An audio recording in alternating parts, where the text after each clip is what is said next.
So Josie, what year did you start your journey of becoming your own businesswoman? 2010. So it'll be 13 years in March. I've been in the wedding and event planning industry.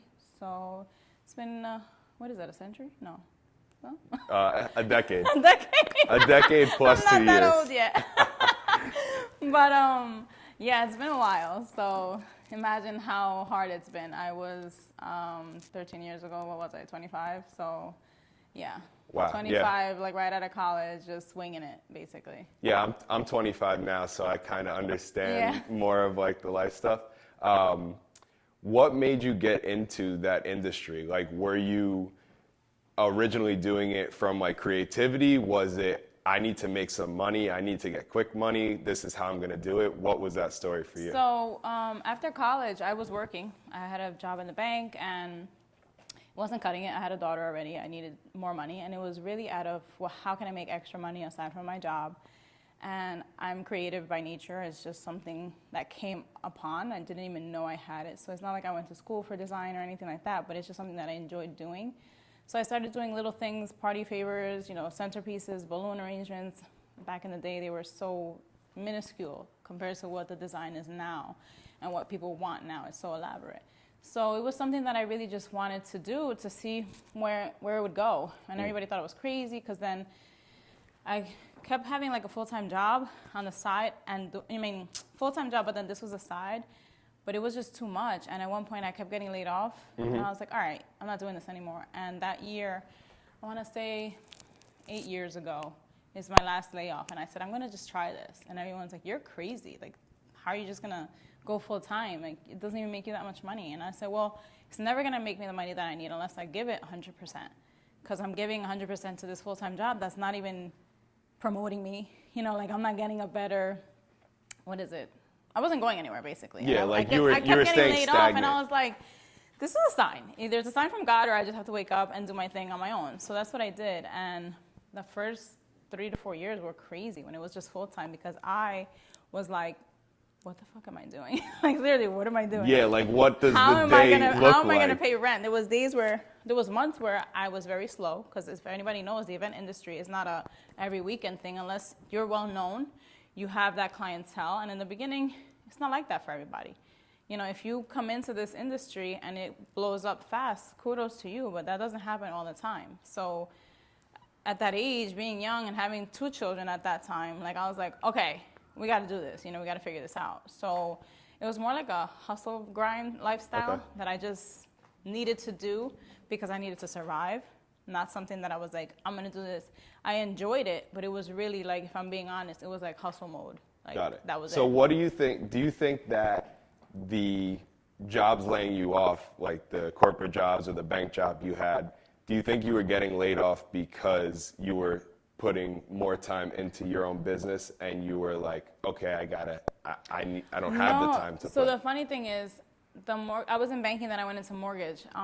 The industry, real estate was like fucking up. Like, and every job I had, they were like, sorry, we don't have the capacity to pay you anymore. So like the third time it happened, I said, all right, this is crazy. Like the industry just kept, the real estate business was just shutting down. Yeah, like 2008, the market was 2009, crashing, like all that crashing, shit was happening. And I was like, I can't do this. You know, I need to find another job. And then when I went to try to find another job, my heart was just like, I don't want to do this. You know, I tried one more time and I did like a part-time and I knew the lady that hired me and she was like, I'm going to be honest, your head's not here. And I was like, it's not. I'm so sorry. I tried because I thought I needed like the extra money. And she was like, listen, I know what you do for a living. I think you need to go. Like, and she loved me. Like, we had a great relationship. But the fact that she was so open, I was like, oh my God, thank God she understands. Because my mind was like, I'd be there and I'm like, shit, I got to write an invoice. Damn, I got to get back to this client. But it was more of a, we need money. We need to survive. So my lifestyle for a while was just hustle grind. Like. Now, where did that change? So when was the hustle grind more into, okay, I really love what I'm doing. This is going to take me to the money that I need. This is going to support my family. What was that moment? So the funny thing is, that happened 2 years before COVID. So I was like at a point where finances were good. I had my ups and downs, don't get me wrong. I'm not rich, I'm not loaded, I'm not, you know, there yet. But it got to a point where I was okay. And I was like, okay, bills are paid, kids are good, there's food on the table, I don't owe PSG, you know, like everything was good. And then I had a savings. Like I was like, wow, I have a savings account. Like this is amazing. And then COVID happened. And I was like, what the fuck is this? So March comes, I have a trip going on. I have all these things planned. I have an event. Like I used to do business networking events. I had to shut everything down.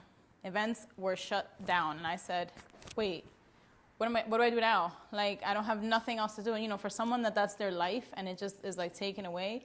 And all I had was my savings and whatever came in that month. And I was like, I can't get a job right now. Nobody's even hiring. COVID literally was like a shit show for everybody in my industry.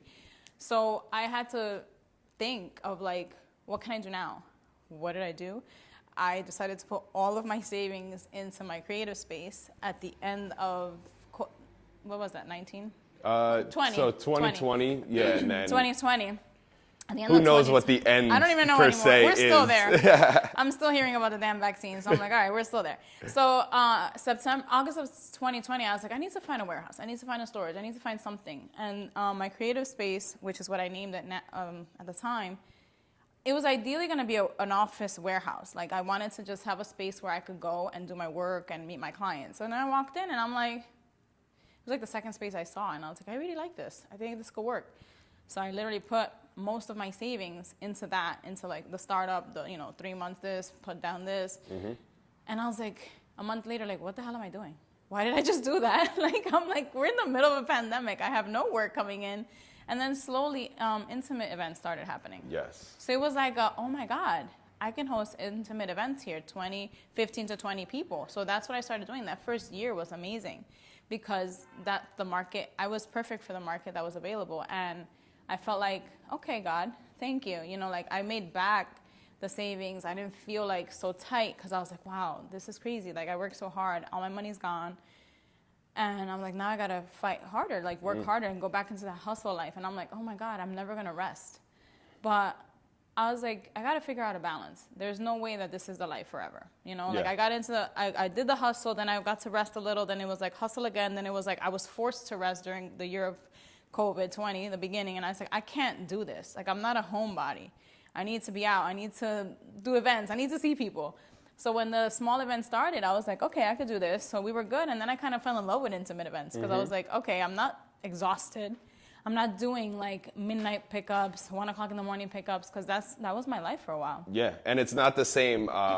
It's not the same amount of like picking stuff up, putting it down, just carrying stuff in and out of events, upstairs, up this. They don't have an elevator. That's the shit that nobody sees. Yeah. And the first night that I had my first like intimate dinner at my space, when I closed the door, I was like, I could clean tomorrow.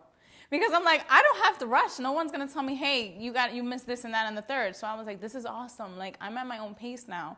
Mm-hmm. So I felt more at ease where I could come back tomorrow. So what I do, I left. I locked the door at 10:05 because, 10 o'clock. And I'm like, I could go home. This is awesome. Now I have more time with my family. I could just be more present. For a while, I felt like I was not present. And the thing with the industry, music, anything with video production, photography, entertainment, any of that industry, you miss a lot of personal life. You miss a lot of things to make other people happy, to make memories for other people. That's what we do. We create memories for other people. Yes. And then what happens? Where are our memories? So we have to learn to like take that break, enjoy life, go on vacation, spend time with family. And I got to a point where I'm like, wait, my kids are older now. Like I miss so much of their time. So now I'm like, no. We're taking breaks. I'm taking days off. I am not working certain weekends because I got to the point where I can balance it now, and it doesn't feel like I'm gonna stress out about it or like I'm making a mistake, like taking a weekend off. Yeah. Now I can do that. Sometimes I don't have a choice because business started slowing down again. Did you have anybody kind of mentoring you through this? Are you doing this by yourself? Like what does that look like? So for the first 8-9 years. I didn't have a mentor or a coach. I didn't even know what that was. Like I heard of them, but I'm like, I don't need that. I'm good. Last year, I hired a mentor for myself, a coach actually. She was my coach for 6 months. because my cousin had a coach. And I was like, what does it do? Like, what do you guys do? Like, is it necessary? She's like, girl, everybody needs a coach. And I'm like, okay. But I was also hesitant. Like, do I want to make this investment? Can I afford this investment? Is it necessary for real? Because I've been doing this for so long, and I feel like I'm fine, right? Everybody thinks they're fine. When I hired her, I was still skeptical because I was like, I don't know what the hell we're doing. Like, why do I need a coach, you know? But then she opened up this reality that I needed, this clarification of who I am and where I've been, what I've been through and where I am now and what I should be doing, because I felt like stuck. But nobody knew that. Nobody knew I was stuck at a point where I'm like, not that I don't love events anymore, but I didn't love the hustle and bustle of it anymore. I didn't love the late nights. I didn't love the loading and unloading. You wanted to find the core of who you were, why you started the adventure, why you started that journey. And for me, it took years because I was so busy making people happy, making memories for everybody. Now, question. This is the main question here. Why did you, in the beginning, start before like the hustle and bustle, before all that occurred and you were doing the event planning, why did you choose event planning? Like, what was the first idea of the event planning? Like, where you're like, oh man, I made this centerpiece and like, I need to get it on the table at the party and I need to expand that. To be honest, it was so long ago when I first started. My why back then is different from it now. What was the why back then? I liked the decorations were cute. Like, it was fun. You know, it was awesome. like more of a, I enjoy this, I'm creative, let me do this. But now my why is really because my life shifted and what I'm doing now as I coach people. Mm-hmm. It's to help people try not to do all the fuck ups I did, not kill themselves, manage their time correctly, and be able to enjoy life. Because I missed out on a lot. I missed out on a lot of my daughter's life. I missed out on a lot of my son's life because I was in that grind. So my why for a while was, I got to pay these bills. These kids have to eat. I'm like the number one breadwinner, so I have to. There was no really easy way out. I have to do it, right? And I saw my mom doing it growing up. Like, she was just work, business owner as well. So I felt like it was a necessity. And that was really a main why for me for years, like my kids. Like, I have to survive, right? It was survival of the fittest at that point. But my why now, is this crazy how it changes throughout your years and your life, depending on where you are.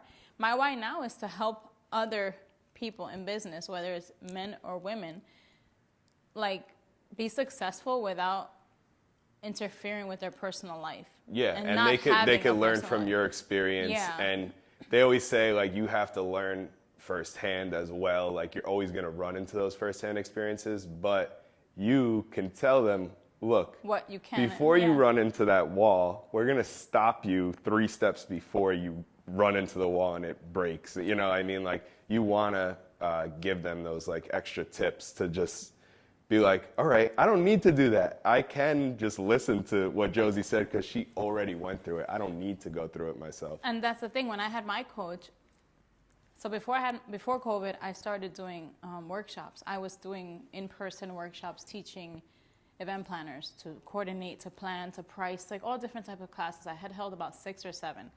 One of them I had to cancel was the end of March when COVID hit, and they were like cancel. So I had to give refunds, all that stuff, right? So I put them on hold because I was like, I don't know when we're going to be able to have in-person training again. And I felt like shit because I'm like, damn, people are depending on me. But then we have this COVID that's like taking over the world.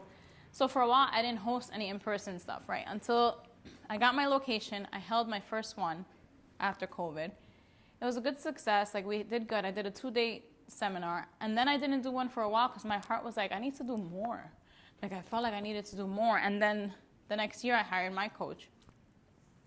And she was like, you're already a coach. And I was like, what are you talking about? And she's like, you did 7, 8 classes with like 15 to 20 students each time. Those are your mentees. You coach them. You still coach them. I'm like, I do. You're right. They still contact me. They still ask me for advice. They still, ask me for tips and tricks. But I wasn't embracing who I really was. I wasn't accepting that of myself. Like, I wasn't walking in my highest power yet. Yeah, like you didn't know that. You didn't know that worth 100% yet. yet. No, I kept saying to her, no, that's not me. Like, I'm not ready. And she was like, yes, you are. Like, you've been doing this for 3 years.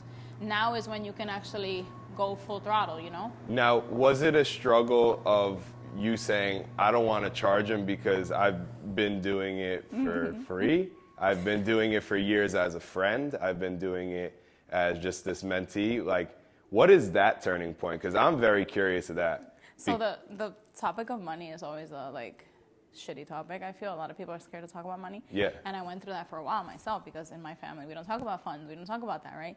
So for me, it was like, well, what the hell? Who's going to pay me? Like, who really thinks that I have what it takes to guide them, right? So my thing was showing my credentials, like showing people what I've done, you know, exposing, putting myself out there. Basically, what did my coach recently just said to me? I need you to flex. Flex on who the fuck you really are, because people need to know why you can coach them. And for a while I was like, me?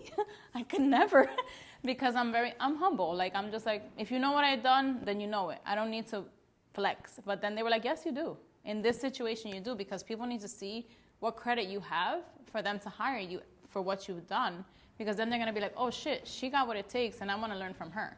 But if I don't value myself, then they won't. So that pricing point was hard for me at first. And then I ran my first course this year, and now I'm into my third course. So it stuck. That's amazing. Why can you coach someone? Shit, I know what the fuck I'm talking about.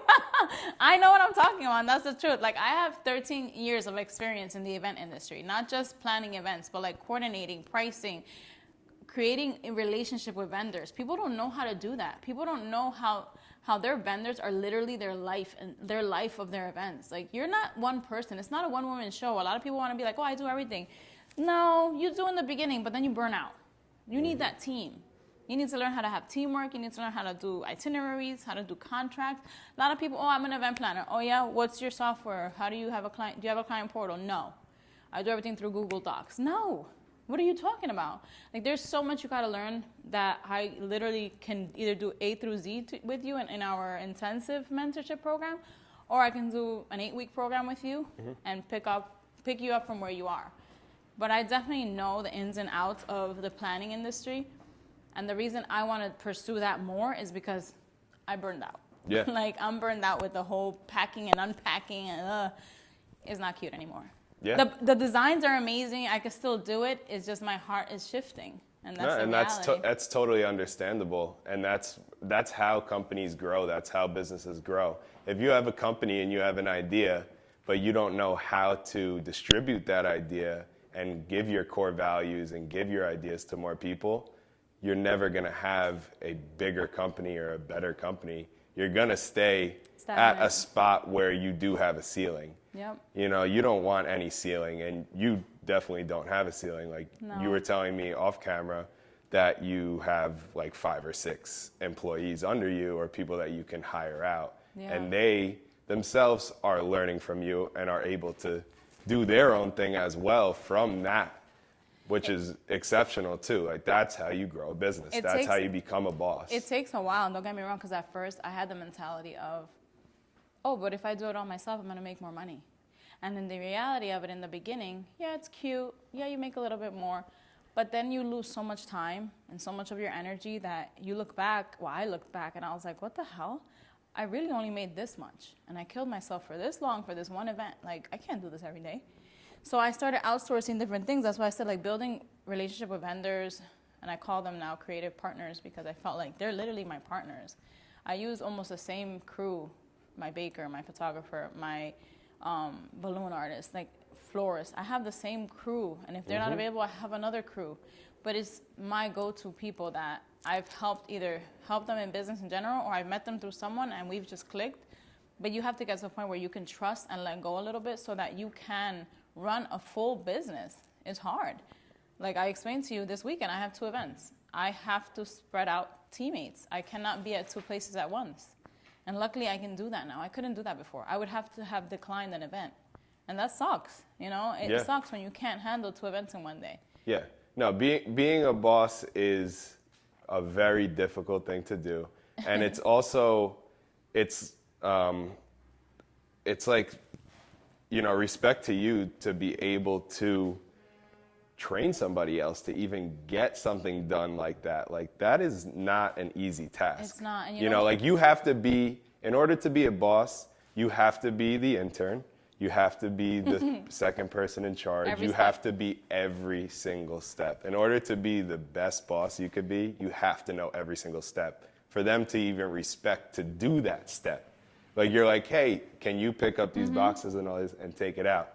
Well, you did that. You're doing it still and helping them in the transition of it. So that's a big move too. And you know, knowing that. For me, like it took me a while, and COVID, I keep going back to the year because I learned so much about myself. And I always tell people, if you didn't grow during that year, if you didn't change something during that year, you weren't doing anything. Like you were literally doing Netflix, because damn. But I remember getting COVID the first time, because I got COVID twice. The first time I had an event that weekend, and that was my first time losing complete control and literally sending out my girls and saying, oh my God, you guys have to do this and I can't be there. And they're like, we got it. We know what you like. We know how you like your work. And I'm like, but I'm not going to be there at all. And I was on freak out mode. And I'm home and I'm trying to like watch a show to keep my mind off, like, are these girls doing it? Like, and I haven't heard from anybody. Like, oh my God, there's going to be like a disaster. You know, they set it up. My client was ecstatic. Everything was great. They didn't tell me till like a week later of all the fuck ups and all the shit that happened, because they were like, we don't want to tell you, but this and this and that happened, but the client didn't know. I said, oh, I don't care. If she didn't know, we're good. But I was when I tell you I was home, like, can you please call me? Can you please let me know what's going on? I know the feeling. The feeling and I'm like, no one's calling me. The feeling of not being at your business and knowing something's going on, and then also like the silence is like, are like, you can't do anything. No, I felt helpless. It's better that you would have been there, well, you know, but obviously you couldn't. I couldn't. But it like, that feeling is so gut wrenching. You're just like, I hope they do call because I hope they're telling me good news. But then when they do call, you're like, I hope it's not bad news. You know, because like I can't be there anyways. Super nervous. And I was so thankful, though, because literally I had two things that week. I had an event, and then I had an event at the shop. And that was like an Easter thing that I do every year for kids. And that was like, oh, my God, who's going to manage this? Like, I'm a host. I'm supposed to be there. And they're like, yo, we got it. Like, it's just a bunch of kids. What could go wrong? And I'm like, don't ever say that, because a lot can fucking go wrong. But they managed both of those events so well that I was like, that day, that week, I was like, I'm learning to let go. And it's okay, because I am counting on people that either have worked with me for so long that know what I like, they know how I work, they know my design elements, so they know, no, she's not gonna like this. So, and then how I host, you know, like I'm also a host, so it's different. Like at my space, I'm the host, I'm the face. So it's like, if I'm not there, I need to make sure that people that are there are gonna run it like I would. But they did so well that it made me feel so comfortable that I'm like, I don't have to be everywhere at this, you know, I don't have to do it. So now I'm like, okay, I can outsource. So that's what I do now. If I can take 2 events in one day, I can take 3 in the weekend, you know, like before it was so like 1 a day, you know, and that was it. But now I feel more at ease because I can outsource that. And that's a big deal. That's great. Yeah, that's definitely going to bring you to the next step. What do you think your next step is? Like, what is next for F&A events and your life coach like journey? How does F&A events grow, and how do you stay on your, like where your time is more valuable and all of that? For me, I'm trying to grow F&M events to be where I'm the planner and I have team under me, where I'm there if I'm needed, but not necessarily all the time. My coaching business, I really want that to be like the main focus now. Like helping other planners or event industry professionals really get their business to where it should be, even if they're stuck, getting them out of their funk, getting them out of their own way. Because really, we're the ones that are in our own way. We're the ones that stop us from succeeding sometimes. We're our worst enemy, our worst critic. You know, so a lot of people are in these funks and they don't know why. When they come to coach, they're like, oh, that's it? And I'm like, yeah. Sometimes you're around the wrong people. Sometimes partnerships that you have are not working. You got to get out of them. And a lot of people don't want to hear the bad news, but I will be the one to kind of tell you the truth of what needs to be done. It's like a tough love. And then I'm launching a podcast, so that's my last thing. So aside from 3 businesses, I'll add the podcast on top of that. You just and then you just can't get away from keeping we'll yourself busy. Yeah, I'm like, I don't know. We'll see next year what wakes up. I'm like, I want to do this. It's just something that I don't know. The business world, I feel like once you become an entrepreneur, and if you're creative, you can kind of do anything. Well, from my perspective, and now knowing you from being like my cousin and family and seeing your journey from some of the first things you did, no doubt the first things. Yeah, those centerpieces were crazy. Yeah, and they were great. And I remember seeing them and saying, like, I told you this before, like, all right, when did these parties start becoming like really cool? Like where there's a photo booth or a photo backdrop, and people are coming in and there's different cake pops and cupcakes and this. I'm like, what is going on? And then to see us reconnect now, 12 years later, because of entrepreneurship, and then literally seeing you do that whole entire class, the coaching class that you did. Other day, yes. That was so cool. I think you could take that even to another level. That's another thing I'm adding, because I was at a conference this past weekend and my eyes lit up like, holy shit, this is my life. Like I felt myself being able to do conferences like that. And my girl that was there and one of my mentees, she was like, this is you. Like, I see you on that stage doing that and hosting these conferences, like, and I was just, like, crying. Literally, the lady came out, the host, and I was like, I felt something. And I'm like, is this my ending? Like, and I haven't felt that in a long time. So I was in Arizona at the conference, and I was like, oh, my God, like, that's supposed to be me up there. And it will be. Yeah, so, I totally think that's like in your future of hosting those type of events and it being really successful, because I went home from that saying, I know, you were pumped. I was so pumped up. I met 20 new people. I got 20 new followers. And that's only 20. The one I was at had 425 women in there, and I was like, I can't imagine what it feels like to be on this stage talking to so many women and empowering them, and just like, we all had fire lit up our asses like, all right, it's time to rock and roll. When I go home, I got to do X, Y, Z. I was already in there like, hey, you think I could? They're like, we already know. You already want to do. I'm like, yeah. So like my brain just goes. No one can stop it. And I'm like, we got work to do. I call Cindy like, hey, right away. She's like, you're back. I'm like, yeah, it's time. It's time to rock. Yeah, I've been having these conversations with my parents the last few weeks because my brain has been on overload. Yeah. But in the you best. Gotta take it easy. But I have gotten it to a point where it was the best overload possible, like for me, because I'm in a good spot right now. Yeah. I feel good. But my mom looks at me and she goes, Ryan Lyman, I'm dizzy. My family thinks sometimes I'm crazy. Yeah, and then my dad just says, I hope it all works out. Do whatever you gotta do. It's going to, and I think it's worked out for you, definitely. Like, this has been such a great journey for you. I am proud to say, like, I've seen it from the start. I really am proud. Not everybody has seen the struggle, because it was crazy. It was crazy. No, thank you. Thank you for having me. I appreciate this. This is great. Thank you. Josie, F&M Events, and she's got her life coaching, so you got to hit her up. Yes. She's going to give you what you need to hear. Like, all the gems. I got them all. Literally.